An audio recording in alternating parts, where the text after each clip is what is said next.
Hey, what's up, everybody? Welcome out here for the Sounds from the Shed, where we are featuring independent artists because we are independent artists. And right now, I'm so fortunate to have my buddy Zack Mannino hanging out with us today. What's up, Zack? You doing good?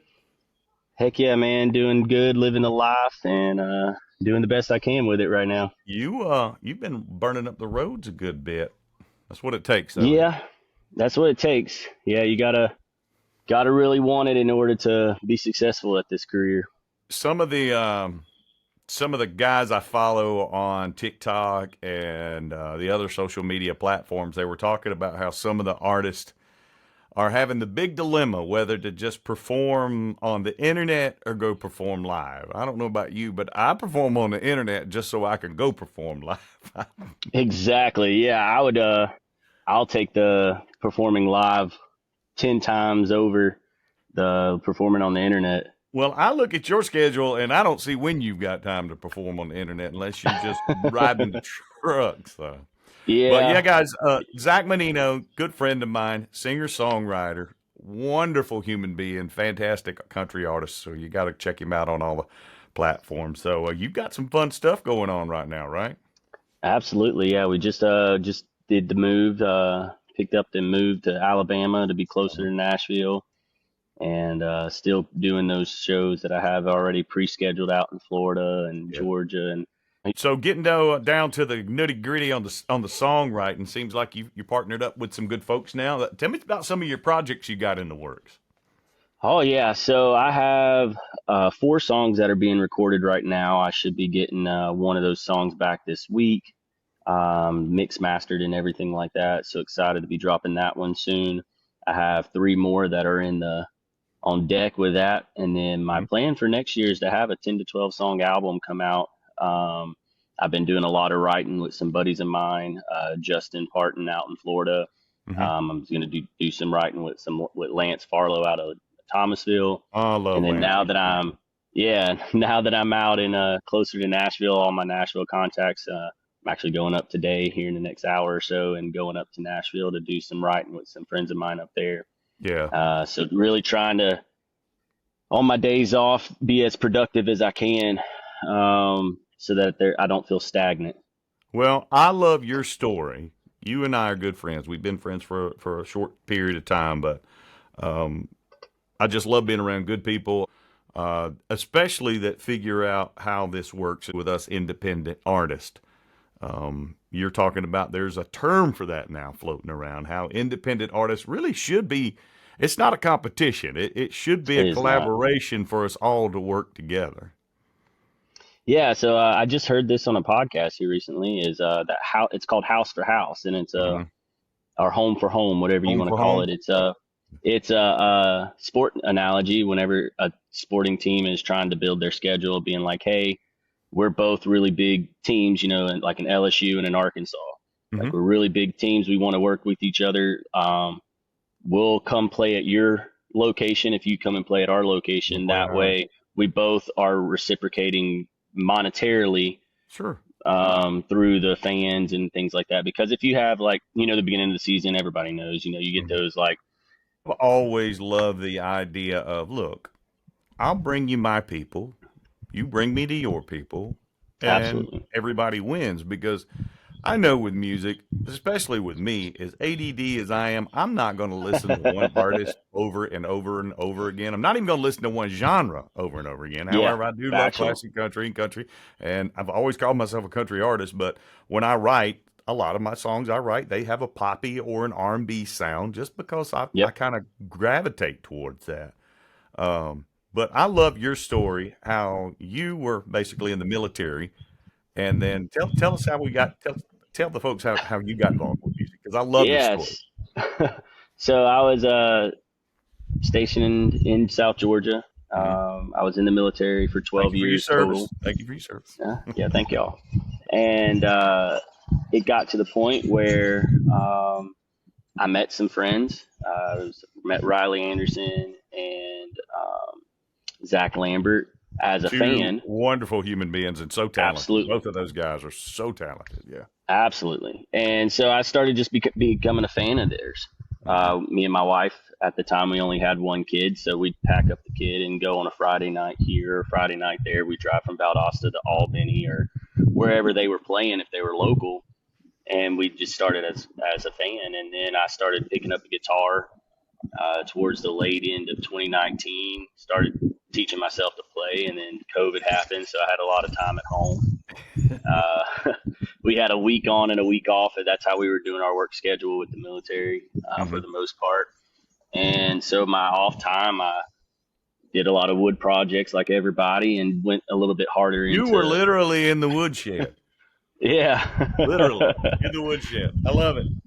And was doing that, some woodworking, and then also doing a little bit more with music.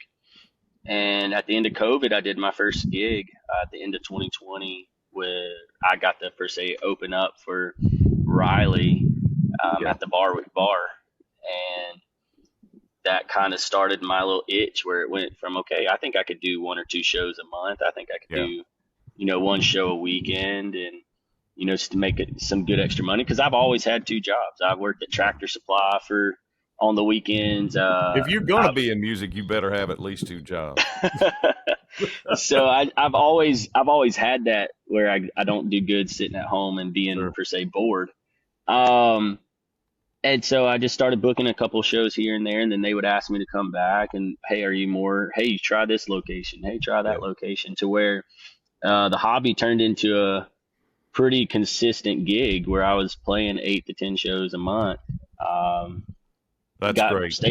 I got stationed up in North Dakota in 21, and then that's when I decided to put my head down and try to do this full time.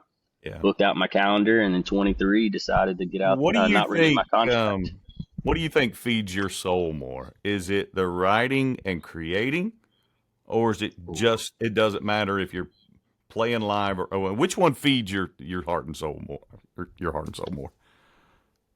I think playing live, when the crowd is really into it, if I'm really able to perform for a crowd, seeing them dance and sing along, and hopefully one day singing along to my songs. But yeah.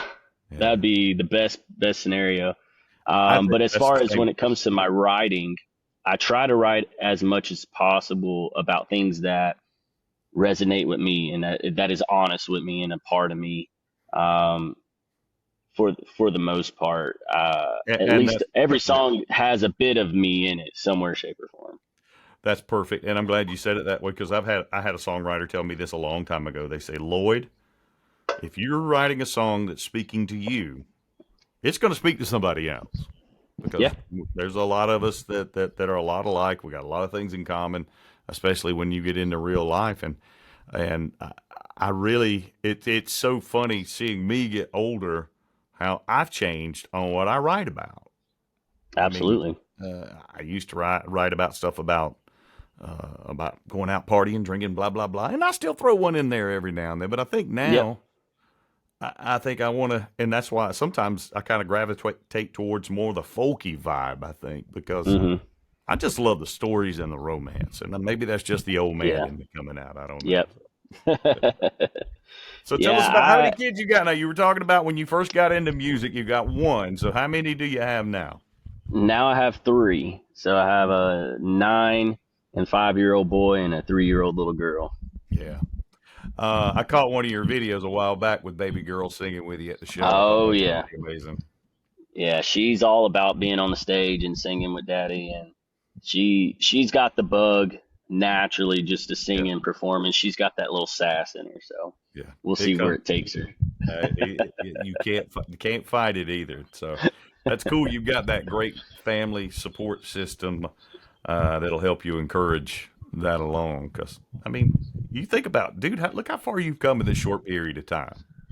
Yeah. I've been very blessed, and if it wasn't for having the support at the house, it would be definitely a lot harder for sure. Yeah. So you said you're planning on dropping a whole album next year. Is that going to be the plan? That's the plan. That's the plan. You just going to put it all out at one time, or are you going to kind of string it along and just keep us in suspense? So I think the singles that I'm releasing this year, I'm going to release 3 more singles this year. Mm-hmm. and then those 3 singles will be tacked on to the album, as far as like a whole body of work. Gotcha. Cool. What's long term? Any other long term goals you've set for yourself yet? Absolutely. So I have my goal sheet per se on the screen of my phone, so I look at it Mm-hmm. multiple times a day. Oh gosh, that's so smart. So so I just try to keep those and check them off as I mean, it has big goals. You know, my biggest goal for the last 2 years, and luckily I've been able to do it last year. This year we'll see how it goes. Is to open up for an artist. What's been Last your year, What's been your biggest challenge in your career so far that you think you faced? self doubt, believing in yourself. Yeah, it's Because there, ain't it? in this, And I hate to yeah, tell you, it never goes away. yeah, because you never feel like you're never doing enough. You're never doing it. It's never good enough. And I'm sure when it comes to like the social media side, you can always be doing more, um, It's and exhausting. things like that. As much as people think, oh, you were just on stage for 3 hours tonight. It's like there's a lot more that goes into that. It is. The constant emails, the constant text, the constant phone calls, to book your own schedule because you don't have a booker. Yeah, Or if you do have somebody that helps you book, they're only going to be able to help you book 2 or 3 shows a month, if that. So you got um, 18 more slots that you need to fill yeah, that you have to do organically, yeah. and reaching out to new locations so you're not overpopulating one location. Do So you kind of set yourself a time frame of, okay, I'm only going to play this market X amount of times? Or are you at the attitude right now, okay, I want to build this fan base in this area as fast as I can, so I want to play here so I can see more people? Because it is a double-edged sword. It's what it is. I found. Okay, I don't want to overexpose myself in an area, just like I don't want to wait too long because I don't want them to forget about me. Correct. I try to. It depends on the location. It depends on how big the city is. A place Do you like go Port by that? St. You go by Joe. the, like general population? Is that Yeah, kind of like your guideline yeah, you go by? yeah. So like places that are touristy, like Port St. Joe, Santa Rosa, Panama City. If I'm able to get into there 3 or 4 times a month, I would be okay with that. Yeah, Mainly because the turnaround and the people, you'll have your locals, but you'll have absolutely. a lot of turnaround. Yeah, I would think Places that like, Port St. Joe yeah, area would be a lot more local than say Santa Rosa. I mean, correct, oh, correct. which of course just about all of Nashville comes to Santa Rosa and Blue Yep, Mountain, and yep. they're all there. So They're you all got all the there. Nashville people there. They come to get away. Absolutely. And then you take somewhere like, like Thomasville or Valdosta or things like that. I try to do that about once a month. I try not to do that one way too much because Yeah, at some point, if you're in those smaller areas more than, I would see, twice a month would be okay also. But if you yeah, get past that, and if it's consecutive weekends and not every other weekend, then you kind of get pushed off to the side because you were already gotcha. All right, let's circle back around to the songwriting. If you, because honestly, that's my favorite. I mean, let's face it. You and there. I both we go do perform live stuff, but my heart and soul is in originals, and I'm guilty too because and the guys get on to me a lot about this because when we go play a show, I'm like you. I want to play a cover. I want to play a cover that everybody knows. I want to get everybody on the floor. I want everybody to have a good time. And oh crap, the night's done, and I didn't play my first original to try to get people to come over to Spotify or Apple Music to listen to my stuff. But circling back around to the songwriting, country music is kind of built on storytelling. Um, how do you make sure your song would connect with people in a way that would really stick with them? What is there like a certain thing that you go by, or is it just if it's happened in real life, or is it do you go scenarios? Which way would you go with it? That's all depends at where I'm at in my life at that point. Like when I first started, one of my first songs I put out was about kitchen table. It's Yeah, called Kitchen Table, and that's yeah, about my grandparents' kitchen table. hmm So I feel like that can resonate with pretty much anybody, whether you're in the South, whether you're a country singer, whether you're anything. I mean, yeah, it's a country sound, but I think the message behind it is a lot more than just the country music. Sure. Yep. I recently put out a song about being a number one fan to my kids. You know, no matter how bad or how good you are, you know, I'm always going to be your number one fan.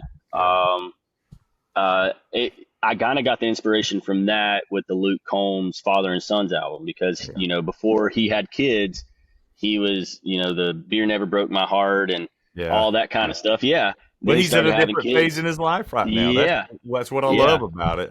And that's what I love about following artists. I mean, if I find someone who's just getting started out, I love seeing them grow as a writer or as a performer.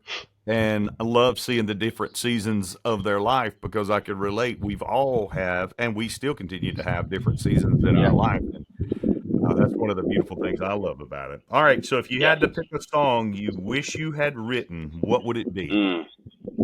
Where I Found God by Larry Fleet. I love that song. You picked a winner. I agree. Absolutely love that song.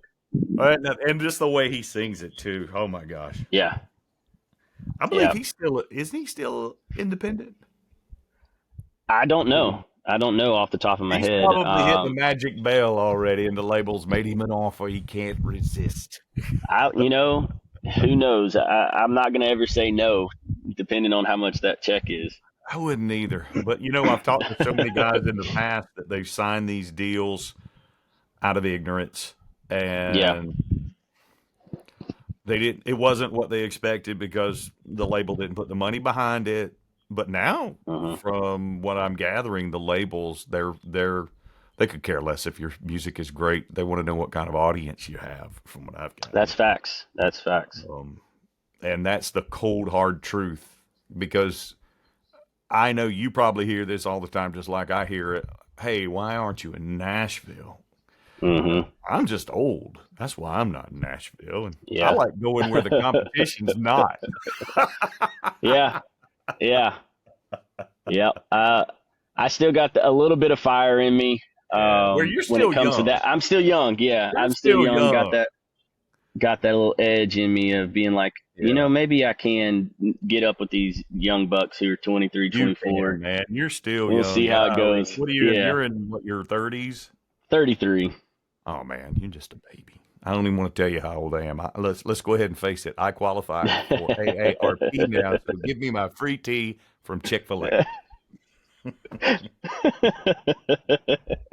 And that's the way I have to look at it. So, but absolutely. So, thanks for hanging out today.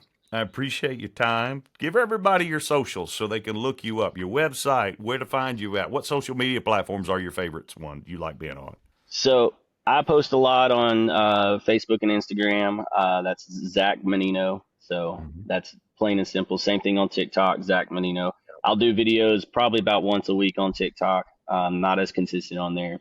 But you can find me on my website, which is zackmannino.com. Very easy with that. I tried to keep it very basic, very simple for everybody. So Zack Mannino. I love that you put all your dates on your Facebook, because let's face it, a lot of people still use Facebook. It's still the biggest platform out there. Yes, I love TikTok as much as everybody else, and X and the other platforms. But at the end of the day, I still go back to Facebook, but I don't know if that's just the age in me or not. But honestly, that's where I see most of your dates, is scrolling there. Absolutely, absolutely. And people, it's so much easier. If people just follow you there, and you're throwing the stuff out there, they'll see it and they'll check on you. So, but man, thanks for hanging out today, my friend. It's so good to hear from you. So, good to hear from you. Thank you for having me. You're heading to a writer's round, so be safe, and hope you guys write a hit today. Thank you. And share it with me. I want to hear it before everybody else does. Yes, sir. Zack Mannino, ladies and gentlemen. Y'all check him out. Thank y'all.